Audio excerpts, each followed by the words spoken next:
Hey guys, welcome back. This video is going to be a layout update. I realized I had not done one in a while, and so I wanted to go ahead and take the opportunity to do that today. And I'll show you some of the things I've been working on around the area of Larkspur on the layout, and then I'll show you some of the techniques I've been using on there, especially some of the weathering techniques. And then I'll talk about a couple potential changes that may be coming up on my layout, some of the things that I've had all along since I built the layout. And after operating it for a while, I've been thinking about making some changes to it. So I'll talk you through those and talk you through what I'm considering and stuff.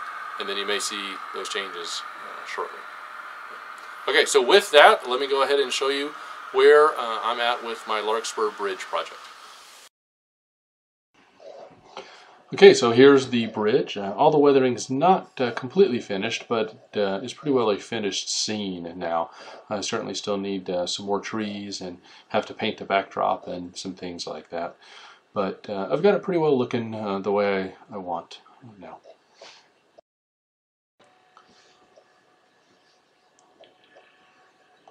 Okay, so here's a close-up of some of the end supports that I made and the weathering on it. I used weathering chalks to weather on this, and I'll show you how I did some of that in a little bit here. And then here's see some of the road signs, and then the retaining wall that went in, and then some more weathering on this far end. Like I said, still have a little bit of weathering to do, especially on the piers. Those aren't weathered. Here you can see the abutments that I put in to hold the ballast in place, and all the railings and things that are in. I had to build the supports for those to connect to the little end portion of the bridge that I built where the piers are. And then I added some little details like some stumps here where the beavers have been chewing down the trees to put as part of their dam. And we've got the one beaver swimming in the water, which you've seen, and I've got the other one up working on cutting down another tree. So I like having little details like that that you don't necessarily notice all the time, but every once in a while one of them will catch your eye. So, and here's the road. Again, I used weathering chalks to weather the surface on there. And here's a view of the bridge. You can see the curve that it's on. And here's the road that I went in and put in. The railings are by Rick's products, which are real nice. I had to build the little supports to get them to attach to the bridge. Because it was a little bit different technique on there, but I think it worked out. And then north of the Larkspur Bridge is the town of Larkspur, and I've gone ahead and put in some of the forms for the land in between the aisleway and the track. There aren't any buildings or anything there. And then there's a little bit of a rise. If you remember back when I did the Shaper Sheet review, that's where I put that in.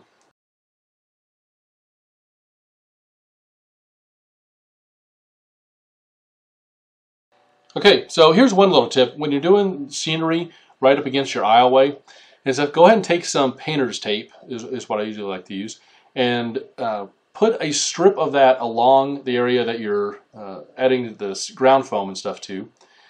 And that way the ground foam doesn't spill off into the aisleway, and you can add the ground foam and add the plaster cloth and everything. And the technique I use, I usually tap it in with a spoon like that and put it wherever I want, and then add your scenic cement and stuff to it. And one thing I've always found that I really like with the scenery to get it to look good is add lots of layers of different scenery in place. Don't put just one even layer of some material down. So the next little thing I wanted to show you is how I did some of the weathering. I used artist chalks, but I actually used chalks, not powders. And I used a foam brush, and if you put the chalk on the tip of the brush, you can get these nice distinct lines coming down to be like a vertical streaks caused by rain that's weathered. And so I put a few streaks of brown and then add a little bit of black. One thing with the black is you have to put it on pretty lightly because it goes on real dark and you can get it too dark very easily. So put that on, and then you can kind of feather out the top to make it a little bit wider. But I generally like using this technique and this brush because you can get these nice distinct streaks, unlike if you use a sort of a regular brush that might fan out on you some. So Okay, so you can make these as long or as short as you'd like. Like I said, mostly brown with a little bit of black put in. And then go ahead and feather down the whole top edge with a little bit of black and a little bit of brown. Again, just to give it that weathered look. So over on the other pier, I'll show you the same technique again. So again, put some brown on the tip of the brush and slide that down. And then you just keep doing this to get it as dark or as distinct as you'd like, as long as you'd like, or as short as you'd like. And then you can feather out the top a little bit, apply a little pressure to even it out, or fade it out a little bit. So I'm going to put a second one in over here. Some, a little bit of brown, a little bit of black. And do another one on the side, and maybe one over on this the right side of this pier as well, to get some streaks in there. So again, you just put these where you want. And a little bit of black, a little bit of brown, and then sort of even the whole thing up a little bit. So, and again, you don't want these to look like pencil lines or anything. You want them sort of faded. And I like using these artist chalks instead of the weathering powders if I'm going to be applying them to a plaster material, such as these piers or my road surfaces, because that plaster material just soaks up those already pre-ground powders that I use for like the bridge, which I'll show you. They just really soak up the powder and it adheres, and I can't get the look that I want. And so I like this technique. And I did the same thing on the bridge abutments at the old flyover, where the Santa Fe tracks used to fly over the Rio Grande tracks before it was a joint line. And so here again you can see a combination of blacks and browns to get sort of a weathered look on the concrete. And here's the southern abutment. For my roads, I did the same thing, except I primarily used black. Although I used brown a little bit, and I'll show you that towards the end. And on this one, instead of using the tip of the brush, you sort of use the angled edge some, because you don't want a real distinct line. Again, you don't want anything that looks like a pencil line going down. You want sort of a broad area where the wheels would run. And when you're doing this technique for wheel wear, you actually have to kind of pay attention to your road, because some roads, the wheel wear will darken the area, so you'll end up with a couple stripes that are darker, and on some road surfaces you end up with a couple areas that are lighter. And so depending upon the actual road surface and the road, you have to pay attention to whether you want to make these darker streaks or the lighter streaks. So for this one, Spruce Mountain Road, the streaks actually end up kind of darker where the wheels or where the cars mainly drive. You don't want them super narrow. You actually, if you look on the road, the areas where the wheels are a little bit wider, because everybody doesn't drive in the exact same place. And you just kind of feather these out. And then when you're putting them on, you want to always use your brush in the direction of travel. You don't want to go back and forth across the road. As long as you're doing the direction of travel, then it will sort of fade in and look good. And then for the brown, I said I used a little bit of brown. On the shoulders, go ahead and add some brown weathering to that, because this simulates the dirt and the dust and the debris and everything that gets kicked over to the shoulder of the road and doesn't ever get pushed out of the way or cleaned up. And so go down the edges of the road with a little bit of brown. And then if you find that your lines that you've put in for your tire marks are too dark or too distinct or something, then you can just go back over them a few more times without adding any additional black to your foam brush, and fade them to lighten them up some. But again, make sure you're doing this in the direction of travel, not side to side, because you can end up with these odd streaks going across the road, which will sort of ruin the whole effect. And then in addition to the weathering, make sure you add lots of signs and do a little bit of additional attention on your signs. Go ahead and paint the posts the appropriate color, whether they're green or white or metal color, and then paint the back of your signs silver. And that'll help them look nice. So now I'm applying weathering powders to the bridge. I did some of the weathering prior to it being installed, and then did some of the final weathering after it was already installed. And one thing you want to do if you're installing weathering powders on something like this where the powders will fall to the ground or the scenery below it is make sure you put a plastic bag or a sheet of paper or something down below it to catch the weathering powders. And then what you actually do too is you can pick up those weathering powders, which is what I'm doing here, is picking them up off of the plastic bag I put down and then adding them back up on the deck girder. And in this one I'm using a combination of, mostly I'll cover the deck girders with brown first to give it sort of an older, faded, and actually slightly rusted look to it. And then cover it with some black. And then go back and hit some of the areas with a rust color to bring out some highlights. And you just continue to do this as much or as little as you want and keep adding it to get the effect that you want. And again, in this case you want to do a vertical stroke with it, not back and forth or side to side, and it'll look right. And so here you can see the plastic bag I've got down and how the powders sort of fall down to it, and then you can pick those up and add them onto your whatever it is you're weathering and stuff, and not lose the powders, and they won't mess up the scenery down below. So now I'll go back and start adding some of the rust spots that I want, especially in the areas where water will accumulate on the joints and things, and add some of those. The weathering powders that I use are actually by AIM products.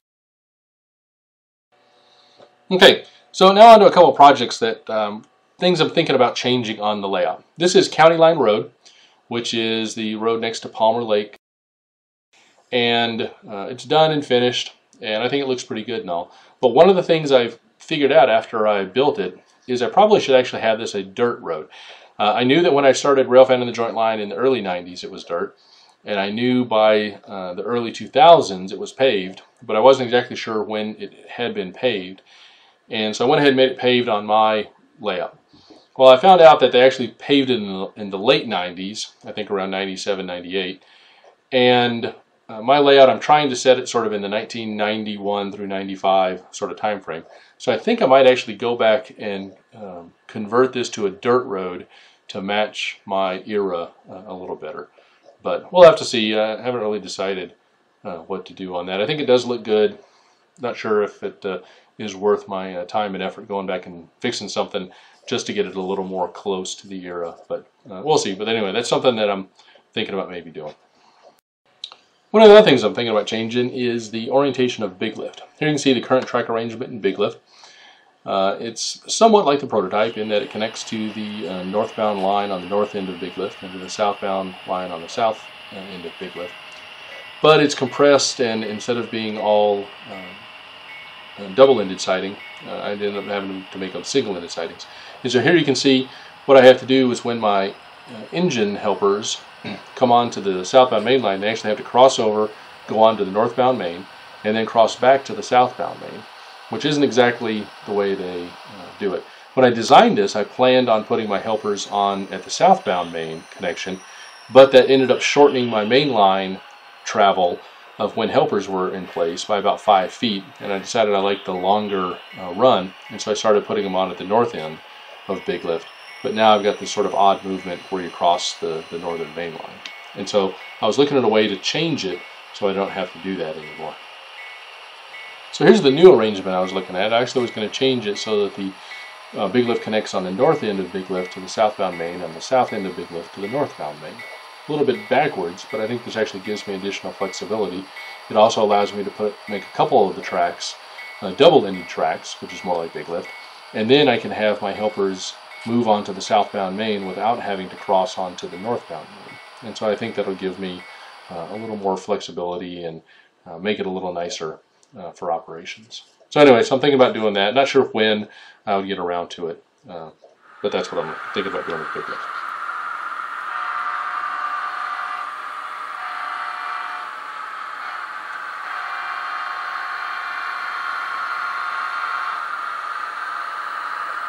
Okay, so that will just about do it as we watch a Union Pacific freight train go through some of the new scenes here on my layout. I think that'll wrap it up. Hopefully you like the update and where the layout is headed. And certainly if you have any comments or feedback on my proposed changes or any questions, let me know in the comment section.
hope you tune in for the next update or product review or whatever it is I choose to do for my next video. And as always, keep running your trains, keep enjoying them, and we'll catch you later.